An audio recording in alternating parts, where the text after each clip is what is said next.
Good day everyone! Andito tayo ngayon para magkomento, mag-react. Amy Marcos, may pasabog. May ebidensya laban kay Martin, Zandro, at Bongbong Marcos. Kung gusto mong malaman mga kabaday, tumutok at tapusin ang video. Ito na nga. Amy Marcos, may ebidensya laban kay Martin, kay Zandro, at kay Bongbong Marcos. Napanood ko kasi ito sa interview nga mga kabaday doon sa ACN. Gusto nyo makita, pagkita ko sa inyo. Ito na mga kabaday, oh. Ayan. Tapos, yun nga, gusto nila tigilan na ang flood control investigations kasi mabigat na yung ebidensya, limpak-limpak na yung dokumento, ang dami nagpipresenta at kahit kamag-anak ko, klaro naman na may ebidensya na kay Martin Romualdez, andyan kay Sandro Marcos, andyan rin kay Presidente Bongbong. Kamag-anak ko to, pero wala tayong magagawa, andyan na yung ebidensya. Ayan. Ayan na mga kabaday, andyan na ang ebidensya. Ang reaction ko dito mga kabaday, no? Syempre masaya ako dahil may ebidensya si Amy Marcos at kahit kapamilya pa niya ay kaya niyang banggain dahil nga may kasalanan sa batas at sa mga sambayan ng Pilipino. Walang kinikilingan. Ganun. O palakpakan natin si Amy.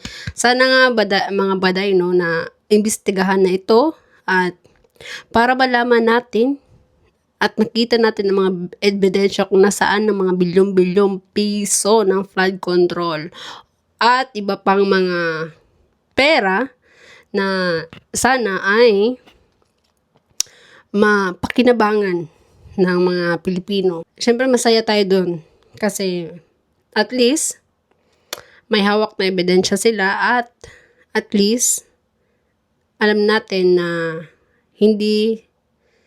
walang tinatago o hindi pinapaboran ni Amy Marcos ang may kasalanan kahit pa pamilya niya. At ito naman mga kabaday, isa pa yung pasabog niya. Bakit pumirma ang mga congressman? Ito na. Ayan o. Klarong-klaro yan o. Mananalo pa si VP Sara sa 2028, iditepok na sila.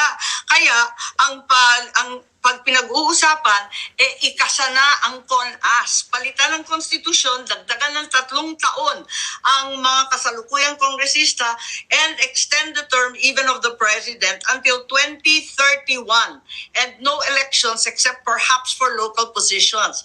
The other alternative was also discussed to raise the age for the presidency from 45 to 50 so that VP Sara would be disqualified. So this is a very high stakes game. It has little or nothing to do with Bato. Oh, diba? Kaya pala daw, kay Amy to ha, hindi to sa akin. Galing kay Amy to. Kaya pala daw, pumirma yung mga congressman kasi sinabi daw na extend ang kanilang term hanggang 2031. Oh my goodness. Papayag ba kayo nyon? Grabe, no? Grabe. Ginagawa talaga ang lahat para lang manatili sa posisyon. At grabe nakakalungkot mga kabaday, no? Bakit ganun? Bakit hindi natin deserve mga ganitong mga nakaupo, mga nasa posisyon sa gobyerno, hindi natin sila deserve. Kaya maging tayo mga guys, no? Maging pamatsyag.